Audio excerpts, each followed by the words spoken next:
হাকিম অকল যারা আছেন এরারে সওয়াল করইব যে তোমার যে যে জায়গার হাকিম আসলায়, যে দেশের হাকিম আসলায়, যে দেশের সরকার আসলায়, মন্ত্রী আসলায়, মিনিস্টার আসলায়, মেম্বার আসলায়, প্রেসিডেন্ট আসলায়, তুমি তোমার যে পয়সা যেগুলো পাইছো সরকার থাকিয়া রাস্তাঘাট বানানির লগে ঘরের ঘর দেওয়ার লগে তুমি কত খাইছো আর কত রূপ দিছো সব হিসাব দেওয়া লাগবে, ওখানে ছাড়াছাড়ি দেয়।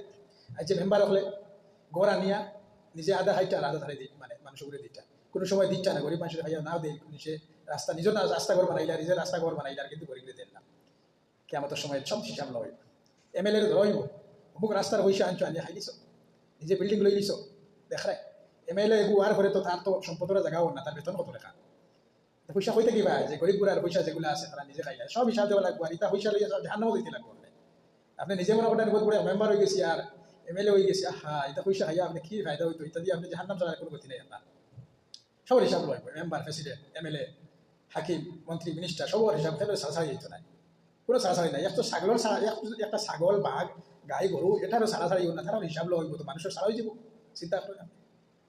এরপরে উলামা হলে জিজ্ঞানি আপনারা ইলিম দেবো ইসলাম, আপনি কিতা করছেন, কোন খামার মধ্যে লাগাইছেন, দেখানির লোকে মানুষের যে আমার আলিম হক আজকে ওয়াজর মফিলে আলিম যদি পয়সা দিন না, একটা আলিম আইবা আইবা আপনি দেখেন, আপনি আলিমের গন্ধও হইতে না, আপনি আগর 12 বছর আলিম হইতে না।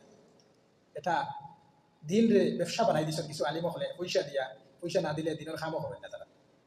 কেমতের সময় খোয়াইব, দুনিয়ায় তো মূল্য লই দিছো, দুনিয়ায় তুমি বাবা খাই দিছো আলিম হওয়ার লগে, আজকে তুমি জাহান্নামে যাও। কেমতের সময় সবচেয়ে পয়লা জাহান্নামের মধ্যে 3 জন মানুষ দিয়ে উৎপাদন করা হইব, একজন আলিম, মালদার, শহীদ, 3 জনে জাহান্নামের মধ্যে সর্বপ্রথম দেব হইব।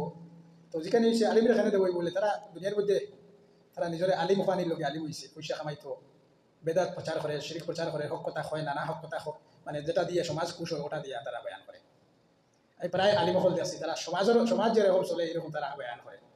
তারা এটা বয়ান করে না যেটা আল্লাহ সুবহানাহু ওয়া তাআলা কোরআনের মধ্যে নাযিল করছে, হাদিস রাসূল সাল্লাল্লাহু আলাইহি সাল্লামে যেটা হয়েছে। আগর নবীও বলতো বা দিনের দাওয়াত দিয়ে মাইরও খাইছে, কিন্তু আজকে দেখছো একজন আলিমে মাইর খাইছে। এরা তো বড় বড় মাংসের টুকরা মাংসের টুকরা পায় তারা, আর যে বলি এই সময় পয়সা পায়। এই আলিম হলের কি হাল্লত হইব আমাদের সময়।